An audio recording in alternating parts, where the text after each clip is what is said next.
conclusion I've come to is incredibly wild, that those in charge have been successful in keeping secret the greatest story of mankind. The evidence is overwhelming that Earth is being visited by intelligently controlled extraterrestrial spacecraft. The CIA guy standing next to me says, we're confiscating all this data and you're all sworn to secrecy. They've all been studying this. They have more data than I do. So the government has dumped disinformation and misinformation into the field for decades. They've undermined research. I have lost faith in representative government.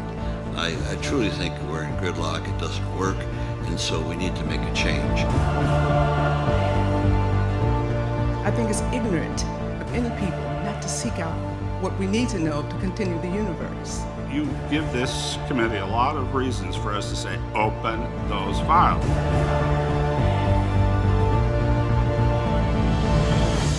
You're walking up to it and you touch it. What do you do? Touch it, that? Do you grab it?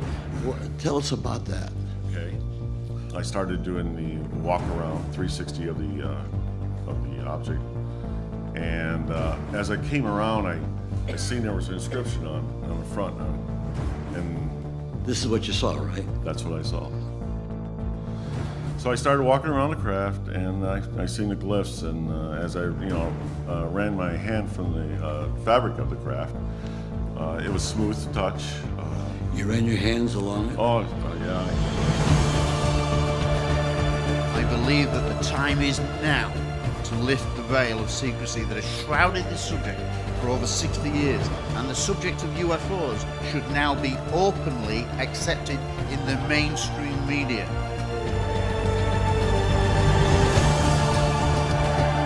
They exist, they are here to save us against the insanity of our leaders. I agree with you. They should open those Roswell files. There's only one way to regain trust. Find and tell the truth.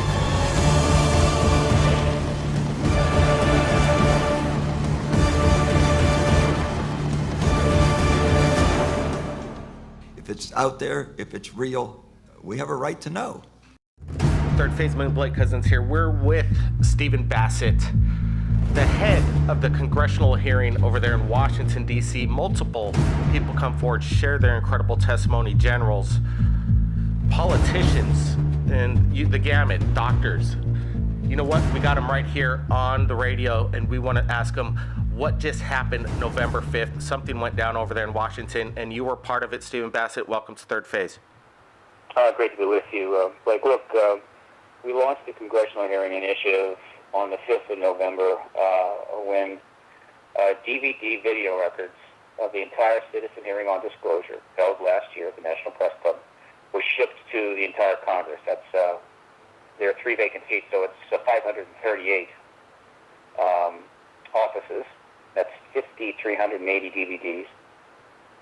And this is the beginning of the most comprehensive effort in history to get congressional hearings on the extraterrestrial issue for the new group of witnesses that has emerged since 1992. The last hearing on the subject in Congress was, in fact, 1968, 46 years ago. Now, what's happening now is these DVDs are on their way. It's going to take some time. Some of them going by land. They have to go through security screenings and all that. So while they're on their way, we're launching a social media campaign at factsonwashington.org. That's F-A-X, factsonwashington.org. And anyone who goes to that website will easily find the necessary link so they can tweet members of Congress, they can post on their Facebook page, and they can send emails to most of the members of Congress. And we need to essentially make it rain here. It's called the tweet storm. We want thousands and thousands of these tweet emails and Facebook postings to be going, heading to the Congress, being done to the Congress over the next month, certainly, but right away, so that they know these DVDs are coming, and they know that the American people want them to open them and look at them, and meet with me when I start knocking on their door later this month, and of course that we want congressional hearings for the witnesses. That's a social media campaign, and then I will start approaching offices sometime around November 20. Wow, incredible, just the work behind the whole project. And now you got the product delivered into the Congress. You're trying to get in their hands. And we need the people to tweet our Congress and tell them they need to check this out because, it's time for disclosure. Stephen Bassett, what do you think about this, turnaround, the winners and losers? There's going to be a Republican, in charge Congress. What do you think? Better chances at trying to get? Who's more open-minded, in your opinion? Well, strategically, the most important effect of this election is that as of January the 3rd, all of the committees in the House and the Senate will be chaired by Republican chairpeople. Whereas prior to the election, the Senate was still Democratic, so we had Democratic chairs on the committees in the Senate and Republican in the House. That basically meant that we would be working with both parties as we try to get one or more of these committees to sign on to hold these hearings. Now we're going to be working with one party. Now the Democratic minority has some influence on any of the committees, of course, some more than others. So it makes it a little more monolithic. It's also the case that Republicans as a party are much more, how would you say, leaning toward the national security structures, their policies, more in favor of the secrecy that is characteristic of the truth embargo. But that's also changing to some degree. So whatever, we're going to proceed. And in the first 2 months, of course, we're going to be dealing with just staffers. The senators, the members of the Senate and House, whether they won or lost, pretty much all go home. They only work a few more days to the end of the year. So we're going to be meeting with staffers who are essentially in Washington with not much to do, frankly. Election's over. Politics has slowed down. Their bosses are out of town. So we'll be meeting with staffers, trying to lay the groundwork to meet with the members when they come back in. Now, as of January the 3rd, we will send DVD sets to all the new members once they're installed in their offices.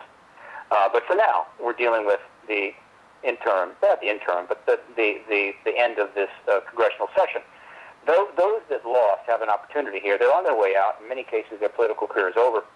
They have a chance to make history here by stepping forward on this issue, by leaning on members of the committees, or at least helping to get the word out within Congress that we need to move on this and do something really important for the American people and the world on their way out the door. We'll see to what degree we get that kind of cooperation from the losers. And then, of course, we're going to be focusing our direct visits on the members of key committees. In other words, we're not going to try to visit with any member of Congress. We're going to be visiting with those members that sit on the key committees, such as House and Senate Intelligence, such as House and Senate Science, Space Science and Technology, and so forth. If you're not sitting on one of these key committees, we're not going to be talking to you. Not that we don't want your support. We don't want you to speak up, but we need to focus on the committee members because the goal is hearings. We need a commitment to hold hearings for the witnesses ready to testify, and there are quite a few witnesses. Stephen Bassett, right here at Third Phase of Moon. Good luck coming up in the next few weeks over there in Washington, and keep us updated. Absolutely. Happy to come on the show for more extended discussion at your leisure. Absolutely. We have the links below to follow the tweets. We got to get the tweets to the Congress and get them to take a look at this DVD. Everybody, we're not alone. Everybody keep your eyes on the skies. Blake Cousins. We'll see you again next time.